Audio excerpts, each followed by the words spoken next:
మీ ఎలాంటి వ్యాపార ప్రకటనలకైనా వెంటనే మా ఛానల్ సంప్రదించండి. నమస్తే. ఈరోజు మన స్టూడియోలో ప్రముఖ ఆధ్యాత్మికవేత్త, జ్యోతిష్య వాస్తు పండితులు, లలితాదేవి ఉపాసకులు బ్రహ్మశ్రీ నానాజీ పట్నాయక్ గారు ఉన్నారు. గురువుగారితో మాట్లాడేద్దాం. నమస్కారం గురుగారు. శ్రీమాత్రే నమః. నవంబర్ మాసం విశేషంగా మకర రాశి వాళ్ళకి ఎలాంటి అదృష్టాన్ని తెచ్చిపెడుతుంది? పాజిటివ్ రిజల్ట్స్ ఉంటాయా, నెగిటివ్ రిజల్ట్స్ ఉంటాయా? ఓవరాల్గా ఎలాంటి జాగ్రత్తలు వీళ్ళు తీసుకోవాలి? అండి, వీళ్ళది మకర లగ్నం, మకర రాశి అనుకుంటే లగ్నాధిపతి 3లో ఉన్నాడు, 2లో రాహు ఉన్నాడు. ఆ చంద్రుడు 1, 2, 29, 30 తేదీల్లో కూడా సంచరిస్తున్నాడు. అష్టమ కేతువు భాగ్యంలో ఉన్నటువంటి శుక్రుడు 2వ తేదీ నుంచి దశమంలోకి రావడం, దశమంలో ఉండేటువంటి రవి 17వ తేదీ వరకు దశమంలో ఉంటుంది. దాని తర్వాత 17వ తేదీ నుంచి లాభంలో ఉండేటువంటి కుజుడితో కలవడము, మరలా 2వ తేదీ నుంచి ఆ యొక్క శుక్రుడు నీచభంగ రాజయోగాన్ని ఇస్తున్నాడు. సో ఈ యొక్క గ్రహస్థితిని అనుసరించి అసలు ఏమి జరగనుంది, ఏ విషయాల పట్ల వీళ్ళు చాలా కేర్గా ఉండాలి, ఏ పరిహారం చేసుకోవాలనేటువంటి అంశాలు చెప్తుంది నేనైనప్పటికీ కూడా చెప్పిస్తుంది సాక్షాత్ లలిత అమ్మవారిగా భావిస్తూ, ఫస్ట్ ఆఫ్ ఆల్ వీళ్ళకి ఎప్పుడైతే లగ్నాధిపతి 3లో వక్రించున్నాడో కొన్ని అగ్రిమెంట్స్ అనుకోండి, కొన్ని పనులు చేద్దామనుకున్నవి కొంచెం మళ్ళీ ఎందుకో ఇప్పుడే కాదులే అనేటువంటిది కొంత పెండింగ్ పెట్టుకోవడము, కొంచెం మళ్ళీ దాన్ని పోస్ట్పోన్ చేయడం అనేటువంటిది జరుగుతుంది. కాకపోతే వీళ్ళు ఎట్టి పరిస్థితుల్లో కూడా ధన సంబంధించినటువంటి అంశంలో 1, 2, 29, 30 తేదీలు చాలా జాగ్రత్తగా ఉండాలి. అందులో ముఖ్యంగా జీవిత భాగస్వామి, లైఫ్ పార్ట్నర్ ఉంటారు కదా, వాళ్ళకి సంబంధించిన వ్యక్తులకి ఏదైనా ధనం సంబంధించిన విషయంలోని, అలాగే వీళ్ళ జీవిత భాగస్వామి 1, 2, 29, 30 తేదీలు కాస్త జల ప్రదేశాలు వెళ్ళినప్పుడు కూడా జాగ్రత్తగా ఉండాలి. ముఖ్యంగా వీళ్ళేమో ఫైనాన్షియల్ విషయంలో, వీళ్ళ జీవిత భాగస్వామ్యము ఈ జల ప్రదేశాలు వెళ్ళినప్పుడు జాగ్రత్తగా ఉంటే సరిపోతుంది. మరి 2వ స్థానంలో రాహు ఉన్నాడు కదా, ఫైనాన్షియల్గా గ్రోత్ రావాలంటే కూడా దుర్గా అష్టోత్తరం చదువుకోవడము, లేదా ఓం దుమ్ దుర్గాయ నమః అనే నామస్మరణ చేయడం చేస్తే చాలా మంచిది. అంటే ఎనీ మనీ రూపాయి వచ్చినా రూపాయి ఇచ్చినా కూడా దుర్గాదేవిని తలుచుకొని కనుక చేసినట్లయితే ఖచ్చితంగా వీళ్ళకి లైఫ్ అనేటువంటిది చాలా చాలా బాగుంటుంది. అలాగే వీరికి ముఖ్యంగా ఇక్కడ గమనించుకున్నట్లయితే 2వ స్థానాధిపతి 3లో ఉన్నందుకు, వక్రించినందుకు, అది కాకుండా లాభస్థానంలో కుజుడు ఓన్ హౌస్లో కూర్చున్నందుకు, ఇది కొంచెం ఏంటంటే ఈ రియల్ ఎస్టేట్ రంగాల్లో ఉండేటువంటి వారికి, ముఖ్యంగా అంటే భూమి ద్వారా లాభం పొందేటువంటి వారికి, వాళ్ళ పర్సనల్ చార్ట్లో కూడా భూమి ద్వారా లాభయోగం ఉన్నప్పుడు ఇప్పుడు లాభస్థానంలోకి వచ్చినటువంటి కుజుడు ఆ యొక్క ఫలితాలని పూర్తిగా ఇస్తున్నాడు చెప్పాలంటే. అలాగే లోన్స్, హోమ్ లోన్స్ అనుకోండి, గృహం కోసం అనుకోండి, అందులో పర్టికులర్గా బిజినెస్ లోన్స్ ఉంటాయి. అంటే ఒక పెద్ద ఫ్యాక్టరీ నిర్మిస్తున్నాము, బిజినెస్ లోన్స్కి చాలా బాగుంటుంది ఇప్పుడు ఉండేటువంటి గ్రహస్థితి. ఎందుకంటే ఇక్కడ ఈ 4వ అధిపతి కుజుడు లాభస్థానంలో ఓన్ హౌస్లో ఉన్నాడు, ఉంటూ అక్కడి నుంచి 6వ స్థానాన్ని చూస్తున్నాడు. ఎప్పుడైనా సరే అలా చూస్తున్నప్పుడు ఇది లోన్స్కి వర్తిస్తుంది. అలాగే ఈ గురువు ఎప్పుడైతే 12వ తేదీ నుంచి వక్రిస్తాడో, 7వ స్థానంలో ఉండి వక్రిస్తాడో, లోన్స్ రావడానికి అక్కడ యోగిస్తుంది. అయితే వీళ్ళు ఏదైనా వివాహ సంబంధాలు, ఎందుకంటే అలాగే మరొక విషయం ఏంటంటే ఇక్కడ అష్టమంలో కేతువు ఎప్పుడైతే ఉన్నాడో, అష్టమ స్థాన కేతువు కొన్ని ఎలా అంటే ఇప్పుడు చూడండి,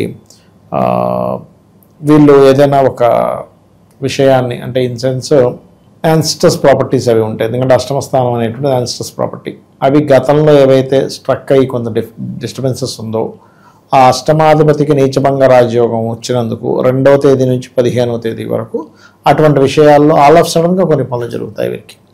అలాగే అది దశమంలో ఉండేటువంటి రవి కాబట్టి ఇంక ప్రమోషన్స్ విషయంలో మనకి హోప్లెస్గా ఉన్నాము, ఉద్యోగ సంబంధించిన విషయంలో ఏమవుతుంది ఏంటో అనుకునేటువంటి వారికి 2 నుంచి 17వ తేదీ వరకు, అంటే కరెక్ట్గా ఈ 15 రోజులు వీళ్ళు కెరియర్ రిలేటెడ్ జాబ్ సంబంధించినటువంటి విషయంలో వీళ్ళు పర్ఫెక్ట్గా కనుక ప్లాన్ చేసుకుంటే ఖచ్చితంగా బాగుంటుంది అనేటువంటి చాలా స్పష్టంగా చూపిస్తుంది. ఇక వీరికి ఫైనాన్షియల్గా అయితే ఇందాక నేను చెప్పినట్టుగా కొంచెం ఫారెన్ రిలేటెడ్ యాప్స్ మూలంగా, సాఫ్ట్వేర్ రిలేటెడ్ మూలంగా ధనయోగం అయితే ఉన్నాయి, అందులో ఎటువంటి సందేహం లేదు. అలాగే సంతానం కోసం ప్రయత్నం చేసేటువంటి వారికి కూడా కొద్దిగా స్ట్రెస్ ఉంటుందండి. ఎందుకంటే ఎంతైనా కూడా మనకి మకరం వారికి సంతానాన్ని ఇచ్చే కారకుడు శుక్రుడు అవుతున్నాడు. ఆ శుక్రుడు ఇక్కడ ఏమవుతుందంటే రవికి ఇస్తున్నాడు నీచభంగ రాజయోగాన్ని, కానీ ఆయన ఏం గొప్పగా ఎలివేట్ అవ్వట్లే అక్కడ. కాకపోతే ఏంటంటే పంచమాధిపతి దశమంలో ఉన్నందుకు క్రియేటివ్ ఫీల్డ్లో, ఫ్యాషన్ రిలేటెడ్, లేకపోతే ఈ పార్లర్స్ ఇవన్నీ నడిపిస్తుంది, ఇటువంటి వాటికి అనుకూలంగా ఉంది అని చెప్పి మనకి అర్థమవుతుంది అక్కడ. ఇక ఈ 12వ అధిపతి సప్తమంలో ఉండడం వల్ల విదేశీ సంబంధాలు ఏమైనా, అది కూడా అక్కడ విదేశాల్లో ఉంటూ అక్కడ మనకి ఈ సరైనటువంటి పద్ధతులు పాటించే వాళ్ళు కొంతమంది చూడండి, విదేశాల్లో ఉన్నా కూడా వాళ్ళ పిల్లలు కానీ వాళ్ళ కుటుంబ సభ్యులు కానీ అంతా కూడా ఒక సిస్టమేటిక్గా ఉంటారు. అలాంటి సంబంధాలు ఏమైనా కుదురుతాయి అనేటువంటిది సప్తమంలో ఎగ్జాల్టెడ్ పొజిషన్లో ఉండేటువంటి గురువు అక్కడ మీకు సూచిస్తున్నాడు. అది వివాహ స్థానము అనేటువంటిది ఉంటుందండి ప్రతి ఒక్కరికి కూడా, అది సప్తమ స్థానం. ఎప్పుడైతే సప్తమంలో గురువు ఎగ్జాల్టెడ్ పొజిషన్లో ఉన్నాడో మొదటి ఈ 12 రోజులు కూడా వీళ్ళు ఏదైనా వివాహం కోసం చేసే ప్రయత్నాలకి ఆ యొక్క జూపిటర్ మంచి ఫలితాలు ఇస్తున్నాడు. కేవలం వివాహ సంబంధించిన విషయంలోనే ఇవ్వడమే కాకుండా లగ్నాన్ని చూస్తున్నాడు ప్రధానంగా. ఆ లగ్నానికి శుభుడైనా పాపైనా ఎగ్జాల్టెడ్ హౌస్లో ఉండేటువంటి గురువు ఏంటంటే మంచి ఫలితాలు ఇస్తాడు.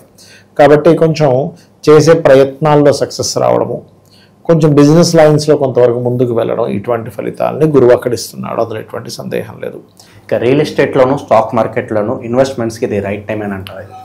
ఒకటండి, ఈ రియల్ ఎస్టేట్ కోసం అయితే మంచిదే, ఎందుకంటే మీకు లాభంలో ఎగ్జాల్టెడ్ ఓన్ హౌస్లో ఉండేటువంటి కుజుడు, అది కాకుండా మకరం వారికి కుజుడు ఎగ్జాల్ట్ అవుతాడు కూడా. ఎందుకు ఎగ్జాల్ట్ అవుతాడు అక్కడ అంటే అది న్యాచురల్ 10th హౌస్, అదొకటి. షేర్ మార్కెట్ అంటే ఒకటేనండి, ఎప్పుడైనా ఎనీ లగ్న, నాట్ ఓన్లీ మకర లగ్న, షేర్ మార్కెట్లో మీకు రాణించాలంటే స్ట్రైట్ అవే ఒకటే ఫార్ములా ఏమిటది అంటే 2 అంటే ధనాధిపతి, పంచమం అంటే లాజిక్ని అప్లై చేసే కారకుడు, ఎప్పుడు బయటికి రావాలి. ఎప్పుడు షేర్ మార్కెట్ అంతా ఎలా ఉంటుందంటే మనం ఎప్పుడు ఎగ్జిట్ అవ్వాలి, ఎప్పుడు ఎంటర్ అవ్వాలి, ఆ టైమింగ్ తెలియాలి. ఇప్పుడు షేర్ మార్కెట్కి ఆ టైమింగ్ కనుక తెలిసింది మీకు అంటే మీరే కోటీశ్వరులు. టైమింగ్ తెలియకే చాలామంది పోగొట్టుకుంటారు టైమింగ్ తెలిస్తే. అయితే ఇక్కడ ఏంటి 2, 5, 8, 11, 8 అంటే ఆకస్మికంగా అది లాభం కావచ్చు నష్టం కావచ్చు. 8, 11 ఈ కాంబినేషన్ బాగుంటూ కనీసం ఒక్కటైనా నీచభంగ రాజయోగం కానీ కనీసం ఒకటైనా విపరీత రాజయోగం కానీ ఉన్నది వీళ్ళ జాతకంలో, దానికి సంబంధించిన మహాదశలు నడుస్తున్నాయి అంటే కళ్ళు మూసుకొని వెళ్ళొచ్చు. అది చూసుకోకుండా కేవలం గోచారంలో ట్రాన్సిట్ వచ్చిందండి వీళ్ళకి కాబట్టి వీళ్ళకి షేర్ మార్కెట్లో వస్తుంది అని గుడ్డిగా వెళ్ళకూడదు. ఎందుకంటే షేర్ మార్కెట్ మనకి ఎన్ని కోట్లు ఇస్తుందో అదే రేంజ్లో కోట్లు కూడా పట్టుకుపోతుంది. ఎందుకంటే మీరు గమనించండి, షేర్ మార్కెట్లో నేను చాలా తక్కువ మంది ప్రోగ్రెస్ అయిన వాళ్ళని చూసి, అంటే జస్ట్ ఒక 1%, 2%, 98 to 99% సక్సెస్ అయిన వాళ్ళు ఉంటారు. ఎందుకంటే అదంతా కూడా ఏంటంటే వెయిట్ చేయాలి. ఒక పులి వెయిట్ చేస్తుంది చూసారా, జింక దగ్గరికి వెళ్ళేప్పుడు జాగ్రత్తగా, ఏంటంటే రోజు ఉండేది, ఇవాళ ఏదో కొంప మునిగిపోద్ది అన్నట్టు ఈరోజు వీడు చేసేస్తాడు. వెయిట్ చేస్తూ చేసేది షేర్ మార్కెట్. మనోభావం సంబంధం లేకుండా కొంతమంది రివెంజ్ ట్రేడ్ చేస్తారు. అంటే ఏంటి, నిన్న పోగొట్టుకున్నాను వాళ్ళు ఎలాగైనా సరే నిజాం, అది కాదు. షేర్ మార్కెట్లోకి ఎంటర్ అవ్వాలనుకున్న ఎప్పుడు ఎమోషన్స్కి గురవ్వకూడదు, వెయిట్ చేయాలి, ఎప్పుడు ఎగ్జిట్ అవ్వాలి ఎప్పుడు ఎంటర్ అవ్వాలనేది చూసుకోవాలి. తక్కువ లాభంతో చాలు వచ్చిన చాలా సంతృప్తిగా బయటకు వచ్చేసిన వాడు ఈ కాంబినేషన్స్ ఉన్న వాళ్ళకి ఖచ్చితంగా ఉంటుంది, ఇంకా అందులో సందేహం లేదు. ఓకే, మన కార్తీక మాసం విశేషంగా కార్తీక మాసం సంబంధించిన రెమెడీస్ చెప్తారు ఈ రాశి వాళ్ళకి కదా? ఎక్కువగా లలిత చదువుకోమని చెప్తానండి. లలిత శివుని యొక్క స్తోత్రాలు ఎక్కువగా చదువుకోవడం మంచిది.